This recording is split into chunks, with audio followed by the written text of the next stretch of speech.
But I thought we were at the best wedding ever. How's everybody doing tonight? All right, that's a little more like it. So, my name is Charles Thornton. I'm one of Jon's best men. Jon asked me to say some kind words on his behalf, but I wrote this speech instead. Before we get started, I want to thank a couple of people. I want to thank, first and foremost, Mr. and Mrs. Jacobs for hosting a great weekend. I want to thank Joe and Anne Marie Perrelli for being awesome parents. I want to thank the couple of the hour, Jon and Yas. But you know what? Let's not forget about the rest of us, the guests of the weekend. And all the sacrifices that you guys put in as well. I'm talking about the forced relaxation. I'm talking about the water taxis, the private butlers, and meal after meal of gourmet food that you have to eat because it's so delicious. Give up for yourselves for a little bit. So you guys might know Jon Perrelli as a bearded artisan whiskey collector. But how did he become that way? I first met Jon 30 years ago in kindergarten. And back then, he looked pretty similar to how he looks right now. Fiery red hair, paper white skin, and weighing about 40 pounds.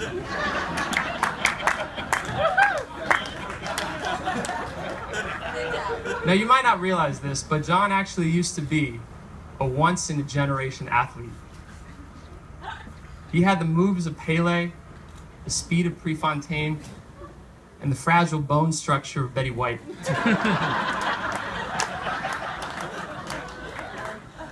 But you know, Jon always balanced this athletic abilities with a very outgoing, warm, comfortable personality. And he was really actually comfortable in any situation.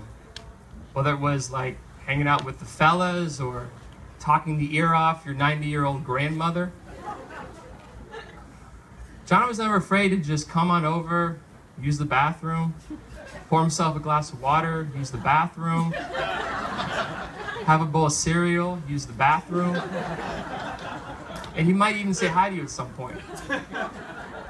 You know, when Jon and I were little children, we did everything together. We collected comics, we rode bikes together, we watched wildly inappropriate R-rated movies behind our parents' backs. That was just all part of the process, you know? And you know, this might actually surprise you, but Jon did not always have a beard.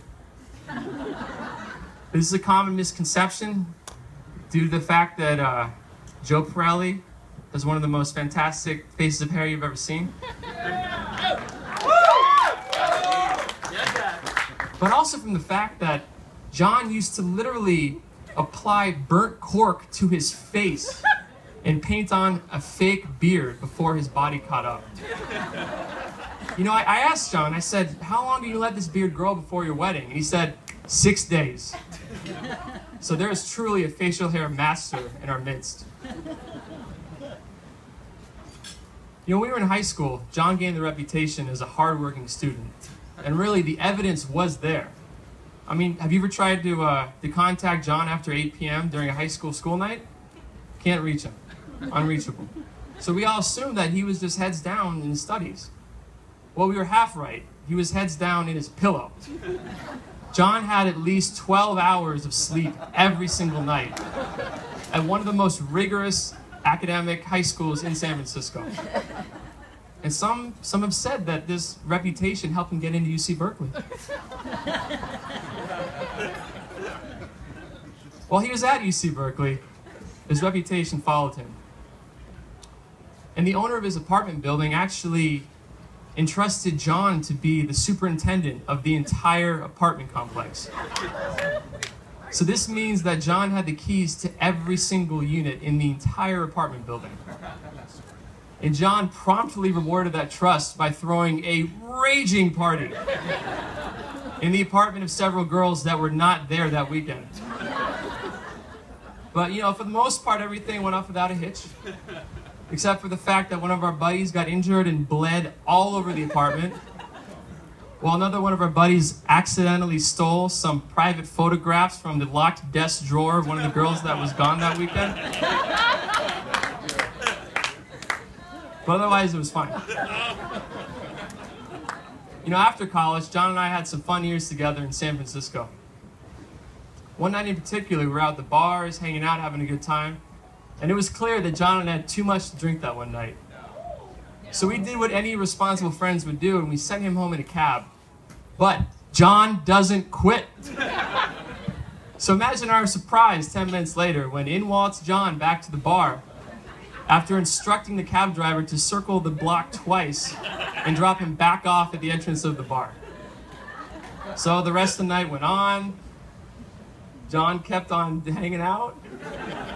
And finally, our super responsible buddy, James John, walked him back to his house and deposited him to the front door, where he was met by his father, Joe Perrelli, and the now infamous John Perrelli expression of exasperation, "Oh, John."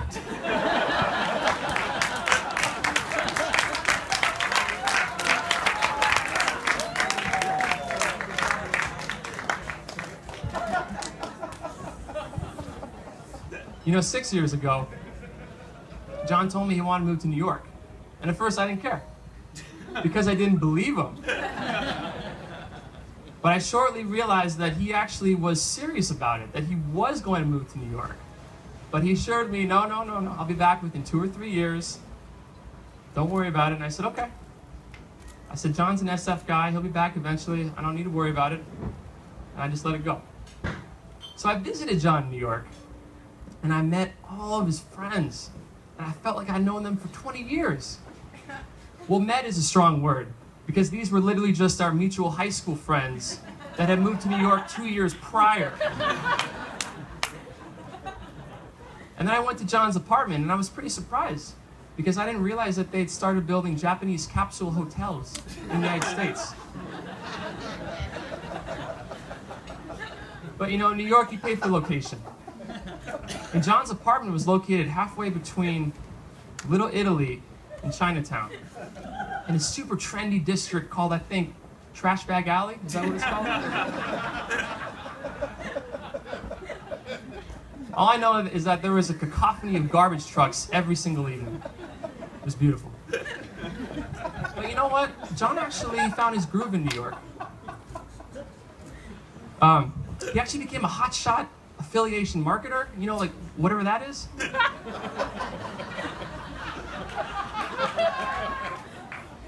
And he actually founded the 3rd largest dinosaur hooded sweatshirt company in New York.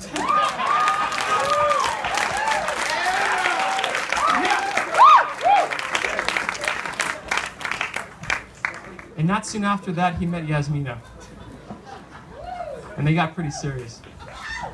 And then, when John moved into her purple, candy-filled condo, I thought he must really love her.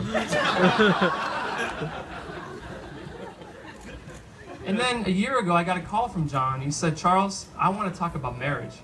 And I said, "John, I think that's beautiful. But my parents would kill me if I brought home a ginger."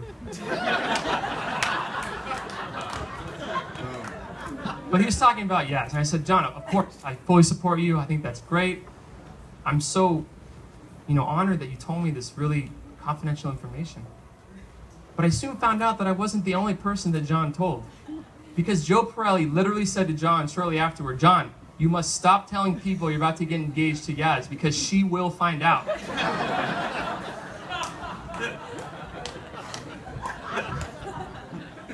But you know what? The proposal went great. It was a surprise. Yas said yes. And they actually hired the same wedding planner that did Jessica Simpson's wedding. Yes, both of them. But this wedding has been absolutely spectacular. I mean, I've been blown away. What do you guys think about this wedding? This wedding has been amazing, and I love it. I just want to say, John, thank you for being my best friend for the last 30 years. You've been the most loyal, the most trustworthy, the funniest, the coolest guy I've ever known. And I know that wherever we live, we're going to continue to be best friends for our entire life. And I know how much you love Yas. And I know from personal experience that marrying the person that you love will make you the happiest that you can possibly be in your life. And Yas, I think you're marrying a really solid guy. And I know that you guys have years and years of happiness ahead of you. And who knows? Maybe one day, our kids can be best buddies and they can watch rated R movies behind our backs. Everybody, let's have a toast to Jon and to Yas.